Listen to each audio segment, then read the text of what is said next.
Hey guys, welcome to a new video. Today I'm working on this 99 XR400. I'm going to go ahead and take this front suspension off. This is the stock suspension that came with the XR400, and I'm going to upgrade it to some upside down shocks that came off a 2006 Honda CRF250. I also got the complete head, the steering stem for the CRF250, and there's a couple different ways you can do this conversion. You can buy some special bearings that are sized with the outer diameter that will fit the XR head and the inner diameter that will fit the CRF250 stem. Or you can buy the replacement upgrade stem from XRs only. So what I got to do is take this out to the press and press this stem out and press this stem in. And then I can reuse the stock XR bearings with it. What I'm going to do is tear down the front end here, and then we'll press this out and the new one in, and then we'll reassemble everything and see how it works. So let's get started.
Okay, problem.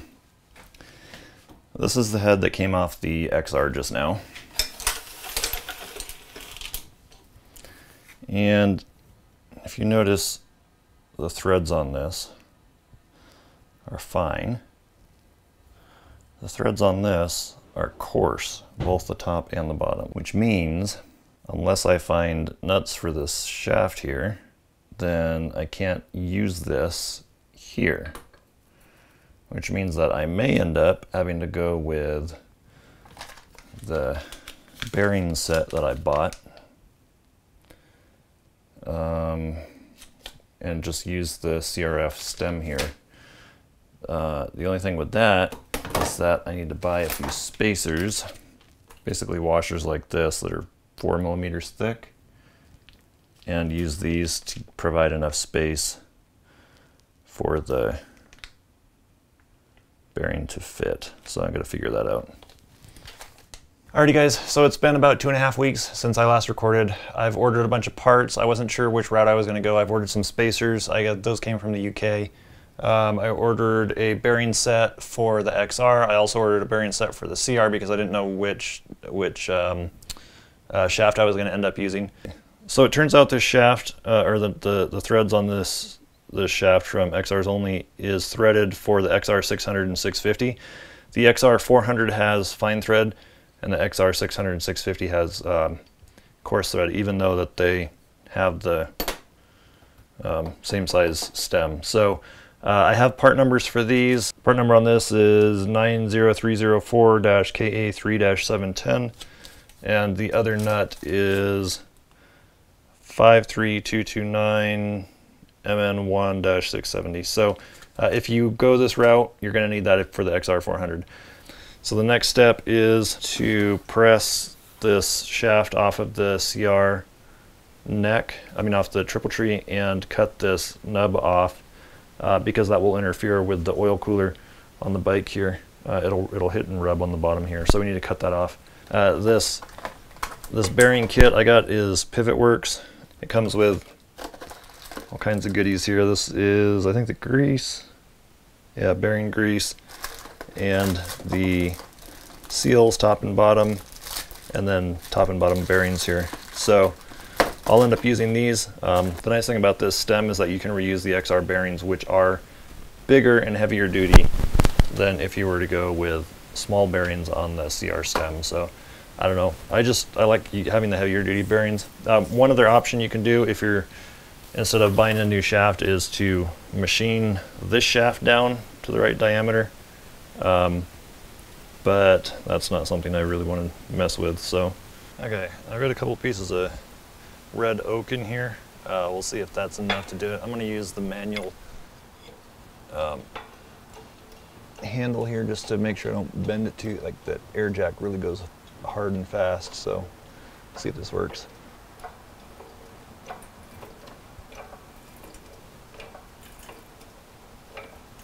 Oh, we're crushing the oak.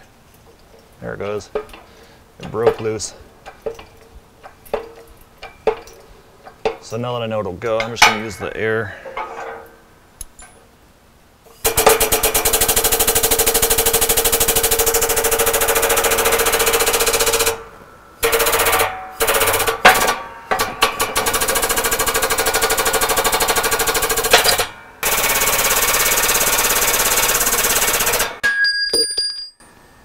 There we go.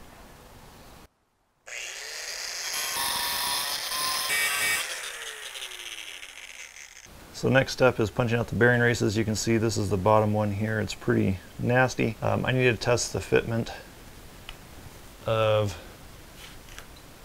the lower triple tree on here and make sure that those stops don't hit the oil cooler.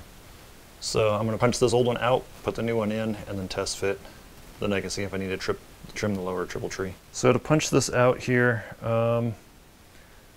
I've got some manual punches here that aren't long enough. I have this stainless steel rod that I took out of a printer I took apart years ago. We're going to see if we can punch it out with that.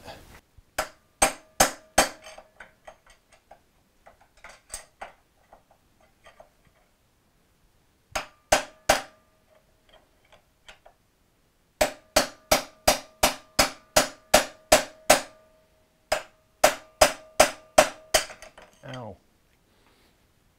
It's coming out.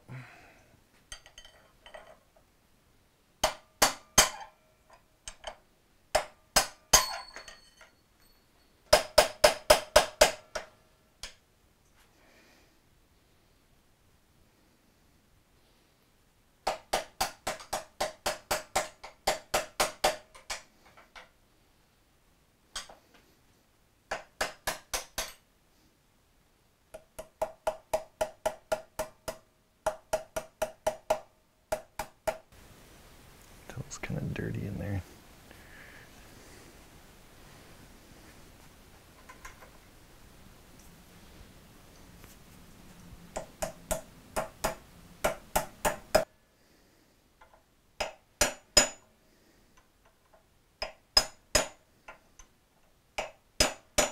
Okay, so you got the triple tree. This goes in this way. You've got the holes on this side. You don't want to push it in backwards. This is the top. So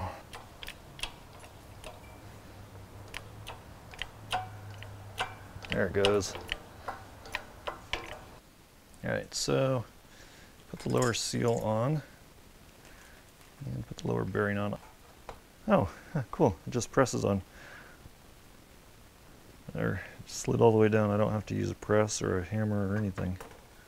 So with that in place, let's see if this is going to interfere with the oil cooler.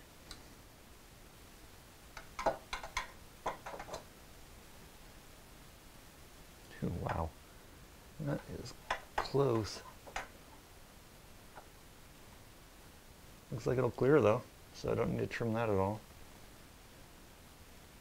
So let's put the top bearing in.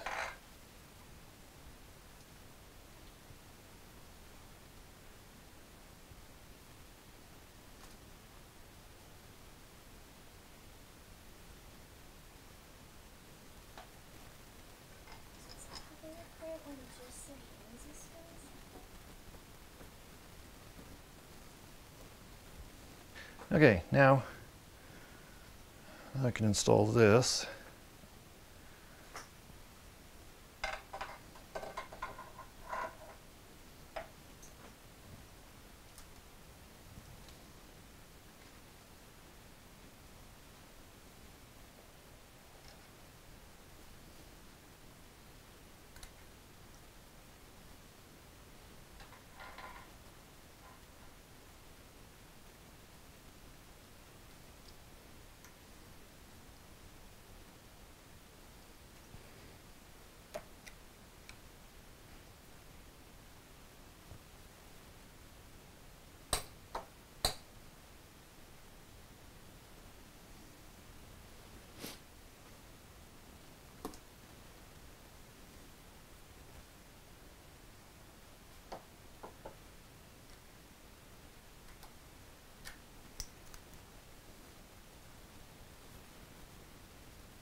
All right, so it's been about 6 months since I worked on this bike, and I've got it all together now, and I just want to do a quick rundown of the last bit here that was left after my last recording. So the last bit was this brake caliper here. I bought a CRF250 brake caliper. I originally read that the XR caliper would work on this, but it didn't work for me, so I got a new caliper, and I bought the guards for the CRF250.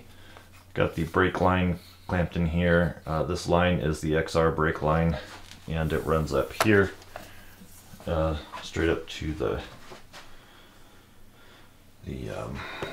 brake master cylinder. So yeah, this is all together now, and it works like a dream. So that's it for this one, guys. I hope you enjoyed it. If you got any questions or comments, feel free to leave them below. I'll answer any questions as I can. So good luck. See you next time.